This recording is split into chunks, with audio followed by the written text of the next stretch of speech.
Video में आगे बढ़ने से पहले एक रिक्वेस्ट है, ये हमारे और भी दो चैनल है, इन दोनों का लिंक आपको इस वीडियो के डिस्क्रिप्शन में मिल जाएगा। प्लीज़ ये दोनों चैनल भी सब्सक्राइब कर लेना। यहाँ पर भी डेली मैं आप लोगों के लिए शेयर बाजार से कनेक्टेड वीडियो पोस्ट करता रहता हूँ। तो चलिए आगे बढ़ते हैं इस वीडियो के टॉपिक के ऊपर। इसके पहले भी कुछ वीडियो मैं पब्लिश कर चुका हूँ, वो वीडियोस अगर अब तक आपने नहीं देखे तो आप चाहिए तो हमारे चैनल के वीडियो सेक्शन में जाकर उन वीडियोस को देख सकते हो। तो बहुत सारे कंपनी के बारे में अलग अलग कवरेज निकल कर आ चुकी है और उसके पीछे कमेंट्री भी आ चुकी है, उसको सिंपल वे से यहाँ पर हम समझने की कोशिश करेंगे। पहली खबर है आईसीआईसीआई बैंक के बारे में। यहाँ पर मोतीलाल ओसवाल ने इस स्टॉक के ऊपर बाय का रेटिंग दिया है और टारगेट प्राइस 1750 के करीब का दिया है। इसका अभी का प्राइस 1260 रुपए के आसपास है। करंट मार्केट प्राइस थोड़ा फ्लक्चुएट रह सकता है, ये बात यहाँ पर आप ध्यान में रखें।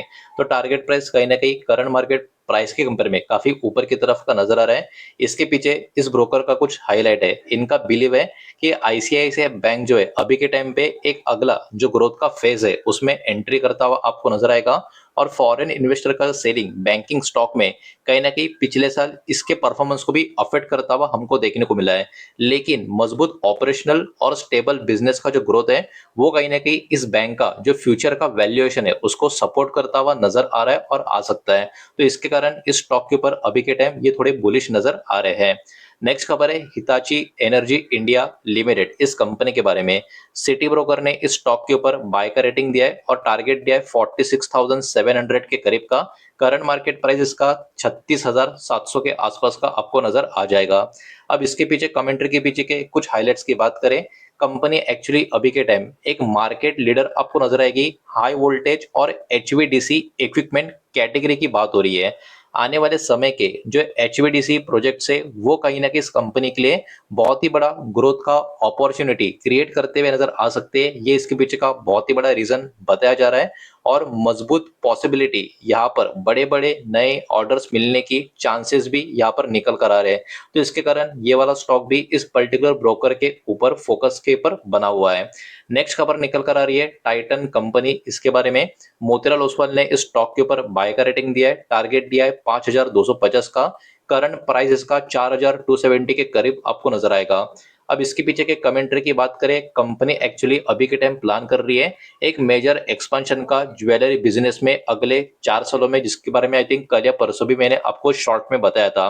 तो यहाँ पर उसके बारे में बात हो रही है। और इतना ही नहीं, कंपनी अपना फोकस खुद का मार्केट शेयर इंक्रीज करने में भी यहाँ पर नजर कर रही है, ध्यान दे रही है। खास करके फ्रेगमेंटेड मार्केट कैटेगरी की यहाँ पर बात हो रही है। प्रीमियम प्रोडक्ट्स, नए स्टोर और मजबूत ब्रांड वैल्यू कहीं ना कहीं ग्रोथ को सपोर्ट करते हुए नजर आएंगे। तो ये बहुत सारे अच्छे अलग अलग रीजन जो है इसके कारण ये वाला ब्रोकर इस स्टॉक के ऊपर अभी के टाइम पॉजिटिव बना हुआ है। नेक्स्ट खबर है पूनावाला फिनकॉर्प लिमिटेड के बारे में। करंट मार्केट प्राइस 390 के आसपास का है। जेफरीज ने इसके ऊपर बाय का रेटिंग दिया है और 490 का टारगेट देके रखा है। लेकिन कमेंट्री इंपॉर्टेंट है। इनका कमेंट्री ये है कि नया मैनेजमेंट और जो प्रोडक्ट का जो एक्सपांशन है वो कहीं ना कहीं इस कंपनी का ग्रोथ को और भी अच्छा खासा बूस्ट कर सकता है। साथ ही साथ अंडर राइटिंग स्टैंडर्ड्स यहाँ पर इंप्रूव होते हुए देखने को मिल रहे हैं और नेटवर्क का जो एक्सपांशन हो रहा है ये इस कंपनी के लिए अभी के टाइम पे एक पॉजिटिव साइन माना जा रहा है। ये ब्रोकरेज फर्म एक्सपेक्ट कर रहा है बहुत ही मजबूत ग्रोथ कहीं ना कहीं लार्ज एनबीएफसीज में अगले कुछ सालों में जो देखने को मिलेगी, जिसके कारण ये अभी के टाइम इस स्टॉक के ऊपर बुलिश नजर आ रहे हैं। बढ़ते आगे अब नेक्स्ट स्टॉक की तरफ। नेक्स्ट स्टॉक है दोस्तों एमवी फोटोवोल्टिक पावर लिमिटेड, 333 के आसपास का अभी का मार्केट प्राइस है। जेएम फाइनेंशियल ब्रोकर ने स्टॉक के ऊपर बाय का रेटिंग दिया है और टारगेट 377 यानी 377 का यहाँ पर देके रखा है। अब इसके पीछे के कमेंट्री की बात करें तो कंपनी को एक्चुअली अभी के टाइम कंसिडर किया जा रहा है, खास करके इनका जो एक्सपीरियंस टॉपकॉन सोलर सेल का टेक्नोलॉजी में है उसको लेकर, मतलब इस कैटेगरी में ये एक बहुत ही बढ़िया एक्सपीरियंस कंपनी की तरह इनको देखा जा रहा है। और इनका जो इंटीग्रेशन लेवल भी है वो भी कहीं ना कहीं फाइनेंशियल ईयर 2028 तक और भी इंप्रूव होता हुआ नजर आ सकता है। ये भी एक कहीं ना कहीं रीजन माना जा रहा है। और जो सोलर मैन्युफैक्चरिंग का सेक्टर है उसमें भी ग्रोथ देखने को मिल रही है और आने वाले समय में बिजनेस एक्सपेंशन को भी ये वाला चीज सपोर्ट करता हुआ नजर आ सकता है, जिसके कारण ये ब्रोकर इस स्टॉक के ऊपर भी अभी के टाइम बुलिश नजर आ रहा है।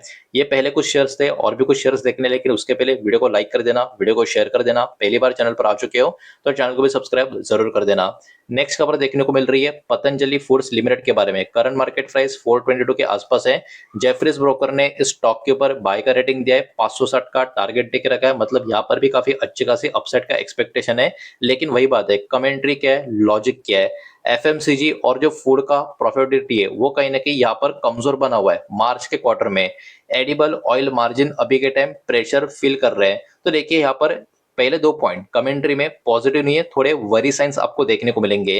लेकिन इतने सारे चैलेंजेस के बावजूद ब्रोकरेज का मानना यह है कि फ्यूचर परफॉर्मेंस इस कंपनी का यहां से बेटर होता हुआ नजर आएगा और कंपनी का रेवेन्यू एक साल के हिसाब से 15% बढ़ता हुआ भी हमको देखने को मिला है। तो कहीं ना कहीं यहाँ पर फ्यूचर एक्सपेक्टेशन के ऊपर ब्रोकर का भरोसा नजर आ रहा है, जिसके कारण इस स्टॉक के ऊपर ये बुलिश नजर आ रहे हैं। नेक्स्ट खबर है टिटागढ़ रेल सिस्टम लिमिटेड। इसके बारे में करंट मार्केट प्राइस इसका 837 के आसपास है। नोवामा ब्रोकर है, बाय का रेटिंग दिया है और टारगेट प्राइस है 1089 के करीब का। अब इसके पीछे के इंपॉर्टेंट पॉइंट्स या हाइलाइट्स की अगर हम बात करें तो देखिए ये जो वैगन्स के ऑर्डर है ये कहीं ना कहीं अभी के टाइम पे कुछ समय के लिए एक चैलेंज इस कंपनी के लिए बना रह सकता है।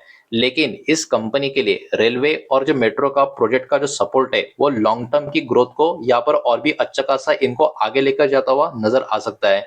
मार्च क्वार्टर का रेवेन्यू और profit compare to last year decline होता हुआ देखने को मिला है, लेकिन अभी के टाइम इनका जो स्ट्रेंथ माना जा रहा है कि रेलवे और मेट्रो के जो प्रोजेक्ट्स इनको मिले और मिल रहे और आगे भी मिल सकते हैं, ये कहीं ना कहीं लॉन्ग टर्म ग्रोथ का बहुत ही बड़ा रीजन, बहुत ही बड़ा सपोर्ट टिटागढ़ रेल के लिए होता हुआ यहाँ से नजर आ सकता है।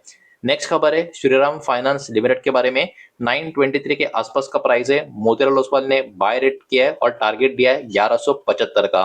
इसके पीछे के कुछ रीजंस की बात करें तो यहाँ पर बहुत ही अच्छा मजबूत कैपिटल बेस और डाइवर्सिफाइड लेंडिंग बिजनेस कंपनी की ग्रोथ को सपोर्ट करता हुआ नजर आएगा। अच्छी फंडिंग प्रोफाइल कहीं ना कहीं फ्यूचर के एक्सपेंशन को भी इस कंपनी के लिए मदद करेगी। और इनका जो स्ट्रेटेजिक पार्टनरशिप जापान का MUFG के साथ जो हो चुका है, ये भी कहीं ना कहीं एक पॉजिटिव फैक्टर की तरह अभी के टाइम लिया जा रहा है और देखा जा रहा है। इसके कारण ये ब्रोकर स्टॉक के ऊपर अभी के टाइम बुलिश देखने को मिल रहा है। नेक्स्ट खबर है CG power and industrial solution limited. 840 के आसपास का प्राइस है। नोमुरा ब्रोकर है, बाय रेट किया है, 1050 का टारगेट दिया है। इसके पीछे रीजन ये बताया गया है कि लगातार डेटा सेंटर का जो इन्वेस्टमेंट हमारे कंट्री में बढ़ रहा है, इसके कारण इलेक्ट्रिकल इंफ्रा का डिमांड भी बढ़ता जा रहा है। बड़े बड़े डेटा सेंटर के ऊपर का स्पेंडिंग कहीं ना कहीं इलेक्ट्रिक सिस्टम्स को भी यहाँ पर काम करता हुआ नजर आएगा और इसके कारण इस कंपनी को बहुत ही अच्छा खासा बेनिफिट इस ट्रेंड का जो लगातार ग्रो हो रहा है उसका मिल सकता है। इसके कारण ये वाला ब्रोकर भी इस कंपनी के ऊपर अभी के टाइम यहाँ पर बुलिश नजर आ रहा है। नेक्स्ट खबर है गुजरात गैस लिमिटेड। इस कंपनी के बारे में करंट प्राइस 400 के करीब है। नोमोरा ब्रोकर ने बाय रेट किया है, टारगेट दिया है 511 का। और इसके पीछे के कुछ रीजंस की बात करें तो गैस का डिमांड जो है लगातार यहाँ पर मोरबी इंडस्ट्रियल क्लस्टर में बढ़ता हुआ देखने को मिल रहा है। इसी के साथ साथ जो जीएसपीसी का ओवरऑल यहाँ पर एम्प्लीकेशन का जो इश्यू हुआ था, ये कहीं ना कहीं अर्निंग को भी यहाँ पर सपोर्ट करता हुआ नजर आएगा। खास करके अच्छे खासे ट्रेडिंग मार्जिन के साथ ये भी चीज यहाँ पर हमको देखने को मिल रही है। इसके कारण ब्रोकरेज यहाँ पर एक्सपेक्ट कर रही है कि इनका बिजनेस का परफॉर्मेंस कहीं ना कहीं इंप्रूव होता हुआ यहाँ से देखने को मिलेगा और ये कारण स्टॉक पे अभी के टाइम ये बुलिश नजर आ रहे हैं। तो दोस्तों यही थे वो सारे के सारे शेयर कंपनियां जिनके बारे में इस वीडियो के माध्यम से डिस्कशन करना था, डेटा प्रेजेंट करना था और सारा का सारा डेटा एजुकेशनल और इन्फॉर्मेशनल पर्पस के हिसाब से ही है। ब्रोकरेज रिपोर्ट्स और पब्लिकली अवेलेबल इन्फॉर्मेशन है वही मैंने आपके सामने यहाँ पर प्रेजेंट किए हैं। किसी भी तरीके का इन्वेस्टमेंट का एडवाइस या स्टॉक का रिकमेंडेशन मैंने आपको दिया नहीं है, ना ही मैं आपको दे रहा हूँ। ये बात भी यहाँ पर आप ध्यान में रखें। उम्मीद करता हूँ वीडियो समझ आया होगा, पसंद आया होगा तो वीडियो को लाइक करें, दोस्तों से शेयर करें। पहली बार चैनल पर आ चुके हो तो सब्सक्राइब भी कर देना और कोई भी स्टॉक में निवेश करने से पहले खुद की स्टडी रिसर्च जरूर करें, फाइनेंशियल एडवाइजर की सलाह जरूर ले। मिलते हैं नेक्स्ट वीडियो में, धन्यवाद।